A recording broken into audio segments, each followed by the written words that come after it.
The blue pill or the red pill? Which one would you choose? Do you really have free will, or do you simply have the illusion of free will?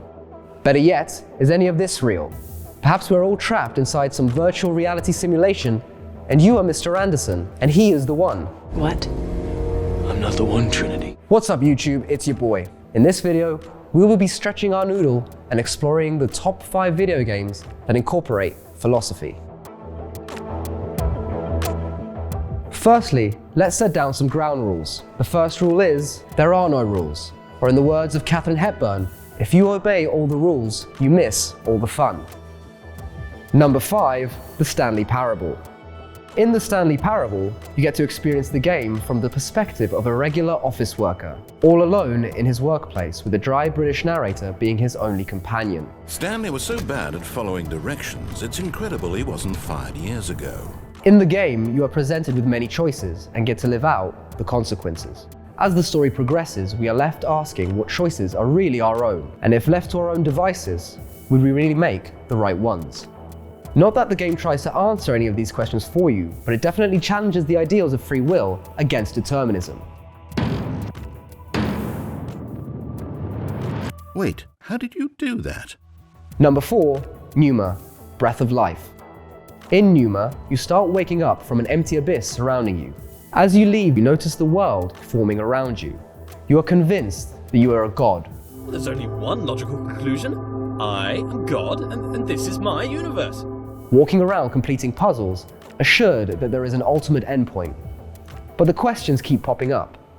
If you have created everything, why do you know so little? And what are these eyes looking at you? Are you indeed a god, or are you something else? The game challenges whether knowing the meaning of our existence would benefit us, or if it's better left unsaid. Number 3, the BioShock franchise. I couldn't just pick one. BioShock explores philosophies of objectivism, radical self-interest, capitalism, and idealism. It explores questions such as, is having a deregulated and free market in the best interest of society? Or as shown with the potent substance Adam, does it lead to rampant chaos, fueling addicts, riddled with side effects? In the first BioShock, we are told by Andrew Ryan, founder of Rapture, we all make choices, but in the end, our choices make us. The game thus explores the concept that if all action can be boiled down to cause and effect, then do we really have true freedom of choice? Or is the choice presented to us just an illusion?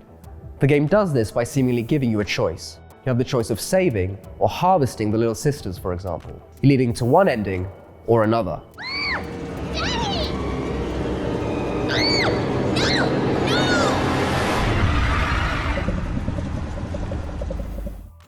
Number 2, the Talos Principle. Will the world you build be like ours, or so different that today we cannot even imagine it? The Talos Principle forces the player to question whether a lifeless android can have some form of humanity. You play from a first-person android perspective, finding yourself in the middle of gorgeous ancient ruins, going around solving puzzles and collecting Tetris keys. On your journey, you find various texts and audio logs that test your own philosophical views, giving cryptical clues about what has happened to humankind. All this while a disembodied voice guides you along the way. To make this more intriguing, you also find a ghost in the machine that urges you to fight that disembodied voice. Turn back! I command you! Who should you trust? The game really challenges what we think and know about intelligence and consciousness.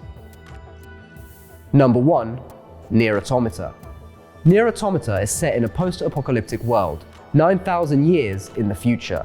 A world still broken from the aftermath of a great war between humans and aliens. The journey follows 2 of these androids, 9S and 2B. That's right, to be or not to be. In the absence of their masters, both groups are seen trying to derive meaning of their existence.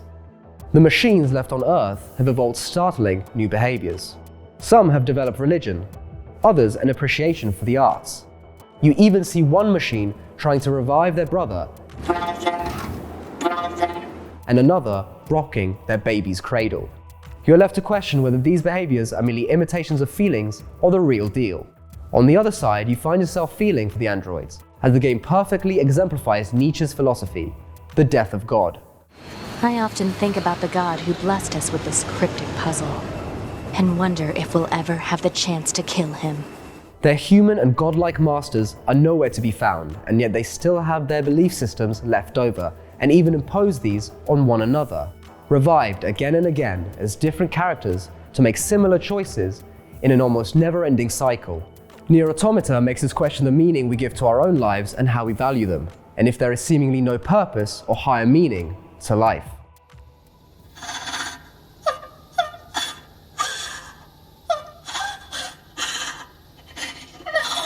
No, how can this?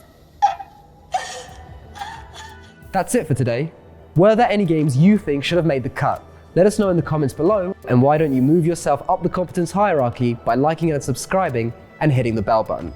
Till next time. Why don't you move yourself up the competence hierarchy? Nice, Alan. Did you get that? Did you know that? No, this is my second time, so he explained it to me. Oh, right. Oh, is it? Oh, I like Jordan Peterson. I want to give a shout out to my daddy.